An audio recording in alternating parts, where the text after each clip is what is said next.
Olá, neste momento vou falar sobre outras testemunhas que também representam um perigo para a genuína fé cristã. Nesse momento vou falar do movimento das Testemunhas de Yehoshua. É um movimento que foi fundado em 1987 em Curitiba, Paraná, por Ivo Santos de Camargo, o qual afirma nunca haver pertencido a uma igreja evangélica, mas que já visitou algumas delas. Ele diz que recebeu uma revelação de Deus sobre a pronúncia exata do tetragrama, as 4 consoantes do nome divino, que são Yud Rei, Vav Rei, e que esse é o mesmo nome do Salvador. O que há de comum entre seus membros e os demais grupos religiosos heterodoxos é que negam a doutrina bíblica da Trindade e são exclusivistas, além de sua marca distintiva, o nome Yehoshua em lugar do nome Jesus. Eles dizem que o nome Jesus não é o nome correto do Filho de Deus, e que sim o nome Yehoshua, que no hebraico significa aportuguesado Josué. Esse é o nome correto do Messias Jesus. A palavra Jesus vem do grego Jesus. Então nós cremos que simplesmente pronunciar o nome de Jesus como Yehoshua não quer dizer que melhora o poder de Deus, ou que Jesus fica sem poder se o nome dele não for pronunciado na forma hebraica. Isso é uma das características dos judaizantes, daqueles que se dizem muitas vezes judeus messiânicos, que querem fazer confusão na mente dos fiéis, como a heresia galacionista fez confusão no tempo do apóstolo Paulo. As crenças desse movimento, eles creem que o nome Jesus ou Jesus Cristo é o número 666. Olha só a ideia deles. Eles dizem que o nome Jesus ou Jesus Cristo é o número 666 da besta do Apocalipse e uma abominação. Dizem que é o paganismo do catolicismo romano. O nome que veio do céu, afirmam, é Yehoshua, que teria sido substituído por Jesus. Um deles afirmou, numa entrevista telefônica, ser filho direto da revelação, dizendo com isso que recebeu sua ordenação diretamente de Deus. Todos esses que aparecem com novas doutrinas e dizem que receberam diretamente de Deus, nós devemos ficar com a orelha em pé com essas pessoas, porque com certeza já estão aparecendo como novos movimentos com doutrinas estranhas e que, ao invés de fortificar a fé dos fiéis, traz grandes prejuízos teológicos para a vida das pessoas, porque os ensinos deles são ensinos heterodoxos, ou seja, de uma glória diferente. Não é ortodoxo para a reta glória de Deus, mas é heterodoxo, de uma glória diferente, ou seja, visa glorificar muitas vezes aquele que descobriu o movimento por meio de uma suposta revelação. Outro deles assume a autoridade sui generis acima dos outros homens e chegou a dizer que Deus falou em sonhos dizendo: eu te constituí profeta entre as nações. Acha que o mundo inteiro está preocupado com ele e suas doutrinas ao afirmar: por causa de minhas palavras, o mundo inteiro poderá se levantar contra mim. Como os demais adeptos de grupos religiosos heterodoxos, foi acometido do que chamamos de síndrome de perseguição.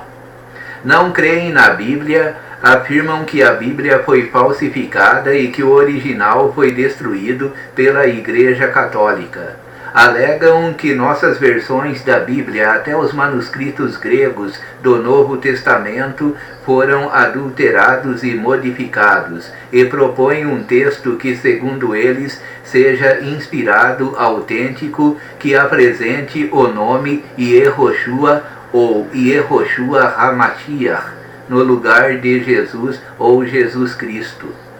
Doutrina dos muçulmanos, que afirmam que a Bíblia foi corrompida, mas que nunca puderam apresentar um exemplar desse suposto texto autêntico e nem quando essa suposta falsificação aconteceu. Antes, o contrário, temos inúmeras e irrefutáveis provas da autenticidade da Bíblia Sagrada. Eles são unicistas, negam a doutrina da Trindade, embora defendam a deidade absoluta de Jesus, como os movimentos da Voz da Verdade, Tabernáculo da Fé, Só Jesus e outros. São sabatistas, defendem a guarda do sábado, como os adventistas do sétimo dia. Desconhecem a doutrina da salvação pela fé em Jesus, pregam que o homem é salvo através do conhecimento do nome Yehoshua. Dispara sua metralhadora giratória contra todas as religiões e principalmente contra as igrejas evangélicas. Apesar de o movimento ser tão novo, outros grupos surgiram dele. Esses dissidentes, que também se identificam como testemunhas de Yehoshua, defendem os mesmos princípios do fundador, indo mais além.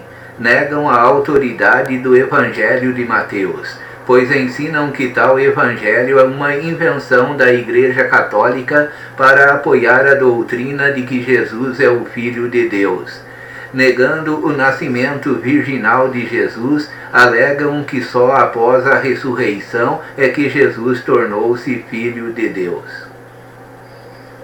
Sobre os nomes Jesus e Yehoshua. Respondendo a essas objeções, devemos esclarecer que o nome Jesus vem do hebraico Yehoshua, Josué, que significa Yahvé ou Jeová é salvação. Depois do cativeiro de Babilônia, o nome Yehoshua passou a ser conhecido também por Yeshua, sua forma abreviada. O fato de ser uma forma abreviada não significa que deixou de ser nome, como eles pregam. O nome aparece no Velho Testamento hebraico como nome alternativo entre Yehoshua e Yeshua. A Septuaginta usou o nome Jesus. O ditongo grego ou se pronuncia U para Yehoshua. Portanto, Jesus é a forma grega do nome Yehoshua ou Yeshua. Isso já foi comentado antes. Agora vamos ver o que eles dizem sobre o anjo de Êxodo capítulo 23, versículos 20 e 21. Afirmam que a pronúncia correta do tetragrama é Yehoshua. Procuram justificar essa, entre aspas, descoberta em Êxodo 23, 20 e 21, que diz: Eis que eu envio um anjo diante de ti para que te guarde neste caminho e te leve ao lugar que te tenho aparelhado. Guarda-te diante dele e ouve a sua voz e não o provoques a ira, porque não perdoará a vossa rebelião, porque o meu nome está nele.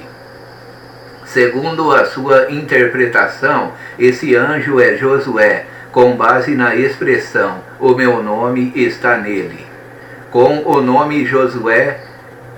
o nome Josué em hebraico é Yehoshua, afirmam que esse é o mesmo nome do Deus de Israel revelado no Velho Testamento, e da mesma forma o nome do Messias, que deve ser invocado por Yehoshua e não por Jesus.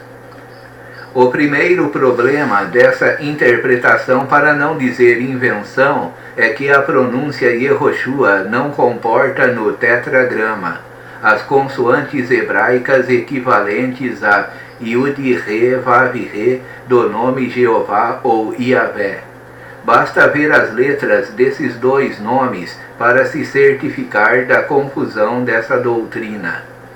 O segundo é que a Bíblia diz que Deus pôs o seu nome sobre os filhos de Israel, sobre o templo de Jerusalém e sobre a cidade santa.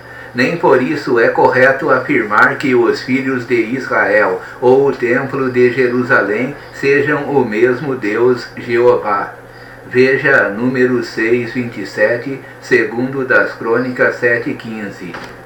O anjo nesta passagem é um ser sobrenatural que haveria de proteger Israel até a total extinção dos amorreus, heteus, ferezeus, cananeus, heveus e jebuseus. A fortaleza dos jebuseus só foi conquistada por Davi mais de 350 anos depois da morte de Josué. Outros afirmam que esse anjo era Jesus pré-encarnado. Não há consistência bíblica para afirmar que esse anjo seja Josué. Veja Êxodo 23, 23, 2 Samuel 5, 6 a 9. Sobre o número 666, alegam que a expressão Jesus Cristo Filho de Deus equivale ao número 666. Isso para consubstanciar sua teoria de que o nome Jesus é satânico.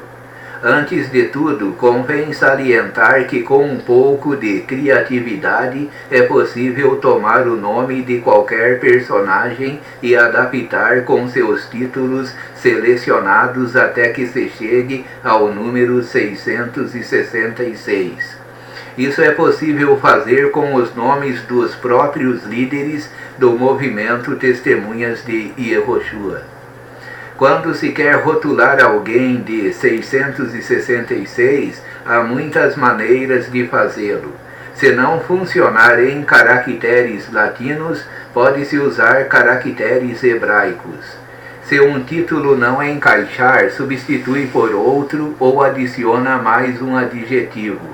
Se mesmo assim não for possível, basta criar cálculos cabalísticos. Outro ponto importante é que não existe na Vulgata Latina a expressão correspondente a Jesus Cristo, Filho de Deus. Essa construção não é bíblica. A Bíblia ensina inúmeras vezes que Jesus é o Filho de Deus, mas não com essa construção. Colocar essa construção em latim para depois adaptar ao número 666 é um artifício falacioso para atacar o cristianismo bíblico. É verdade que nome próprio não se traduz? Outro argumento deles é que nome próprio não se traduz. Sendo assim, consideram o nome de Jesus uma tradução, e por isso o nome seria falso. É verdade que nomes próprios nem sempre são traduzidos, e outras vezes são transliterados conforme a índole de cada língua. Os nomes Eva, Davi e outros que levam a letra Vav, V em hebraico, aparecem como Ewa, Dawid nos textos gregos. No grego moderno, a letra beta, o nosso B na antiguidade hoje é V. Hoje se escreve David para David e Eba para Eva. Há nomes que permanecem inalteráveis em outras línguas, mas não são todos. O nome João, por exemplo, é Yohanan em hebraico, Ioannis em grego, John em inglês, Jean em francês, Giovanni em italiano, Juan em espanhol, Johannes em alemão. Outro exemplo podemos ver no nome de Jacó, que em hebraico é Iacov, em grego Iacobo, Tiago. Na língua francesa é Jacques, em italiano Giacomo ou Giacomo, em inglês Jacob. Há nomes que mudam substancialmente de uma língua para outra. Eleazar em hebraico é Lázaro em grego. Elizabeth é a forma hebraica do nome grego Isabel. Maria é a forma grega do nome Miriam. Baru ou Baruch em hebraico deu origem ao nosso Benedito em português, que significa bendito abençoado. Os líderes desse movimento procuram fugir dessa realidade e escondem essas informações, apresentando simplesmente os nomes que não sofrem alterações de uma língua para outra. O argumento, portanto, de que o nome que deve ser preservado na forma original em todas as línguas é inconsistente, sem apoio bíblico. Além disso, estão partindo do princípio de que a língua hebraica é sagrada e a salvação do homem depende do conhecimento da palavra hebraica e não da pessoa augusta do Filho de Deus. E isso não é cristianismo. O hebraico é a língua do Velho Testamento, mas a Bíblia não a considera língua sagrada. Ao longo dos séculos, desde os tempos do Velho Testamento até a atualidade, Deus sempre se comunicou com os seus servos na sua língua materna, e não em hebraico. Deus não falou com Adão e Eva nem com Noé em hebraico, pois essa língua é um dos ramos da língua cananita e não existia antes de Abraão. Em que língua Deus falou com o faraó do Egito e com Nabucodonosor, rei de Babilônia? Hebraico? A evidência parece dizer que não. As línguas tidas como sagradas estão estagnadas, como o árabe clássico do Alcorão, o sânscrito, antiga língua da Índia e outras. Se é, pois, sagrada a língua hebraica, logo não se pode acrescentar palavras ao seu vocabulário, e no próprio Velho Testamento hebraico pode ser visto o desenvolvimento dessa língua e o aumento de seu vocabulário. Agora vamos ver sobre o Evangelho de Mateus. Os dissidentes desse movimento, além de negarem a Trindade, recusam aceitar a autoridade do Evangelho de Mateus. A Trindade está em toda a Bíblia e não meramente em Mateus. Na verdade, não são apenas os dissidentes desse movimento que negam o Evangelho de Mateus, pois todos eles negam todo o Novo Testamento e todos os manuscritos gregos, como já vimos anteriormente. Eles recusam o Evangelho de Mateus, chamando-o de Evangelho duvidoso, pois se diz que foi escrito originalmente em hebraico e depois traduzido para o grego. Nessa tradução, segundo eles, o texto foi corrompido. Alegam que é o único dos evangelhos que tem o batismo em nome da Trindade, Pai, Filho e Espírito Santo, permissão para o divórcio, salvação pelas obras, substancia o papado e que considera o nascimento virginal de Jesus o cumprimento de Isaías 7,14. Ainda não está confirmado que Mateus escreveu o seu evangelho em hebraico ou aramaico. Apesar dos fortes testemunhos da patrística desde o segundo século, contudo nada há no conteúdo deste evangelho que confirme essa versão. Antes, o contrário, a expressão é encontrada nele, que traduzido é Deus conosco, Mateus 1,23, mostra que não haveria necessidade de se traduzir o significado de Emanuel, uma vez que o texto já estava em hebraico. Outro ponto interessante é que há duas formas gregas de se escrever o nome Jerusalém, Hierusólima, grega, e Jerusalém, a hebraica. Mateus usa a forma grega, o que seria estranho para uma obra escrita originalmente em hebraico. Nenhum cristão está autorizado a rejeitar certo livro. Nenhum cristão está autorizado a rejeitar certos livros da Bíblia pelas suas peculiaridades. O fato de Mateus ser o único a registrar a fórmula batismal não significa que o texto seja espúrio. pois cada livro da Bíblia tem as suas peculiaridades. Marcos foi o único que registrou o moço desnudo que fugiu por ocasião da prisão de Jesus. Lucas foi o único que registrou a origem de João Batista, a infância de Jesus, a parábola do filho pródigo, as passagens do rico e Lázaro e do bom samaritano. João foi o único que registrou o milagre de Caná da Galileia, transformando água em vinho, a ressurreição de Lázaro, o lava-pés, etc.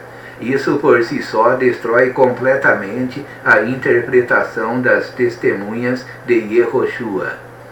Negar, portanto, o nascimento virginal de Jesus é negar o próprio cristianismo e considerar o Senhor Jesus igual aos outros homens. O Senhor Jesus veio de Deus e o meio que Deus usou para que seu Filho assumisse a forma humana foi a concepção pelo Espírito Santo e o seu nascimento virginal, de acordo com João 1:14, Lucas 1:35. Na conclusão, é verdade que a maioria dessas seitas unicistas se diz pentecostal. Os católicos carismáticos também se consideram pentecostais. Convém lembrar que ninguém está autorizado a fundar doutrinas sobre experiências humanas. Isso porque a emoção caiu com a natureza humana no Éden. Enganoso é o coração, mais do que todas as coisas, e perverso. Quem o conhecerá? Jeremias capítulo 17, versículo 9. Sentimentos, emoções e convicções não são instrumentos para aferir a verdade bíblica. Mesmo que as experiências sejam sobrenaturais, a Bíblia diz que Satanás se transfigura em anjo de luz e seus ministros em ministros de justiça. Portanto, pode oferecer experiências espirituais falsas. Jesus disse que os falsos profetas são reconhecidos pelos frutos e não pelo sobrenatural. Somente a Bíblia é a única fonte de autoridade e as experiências pessoais devem estar de acordo com as Escrituras Sagradas. Amém.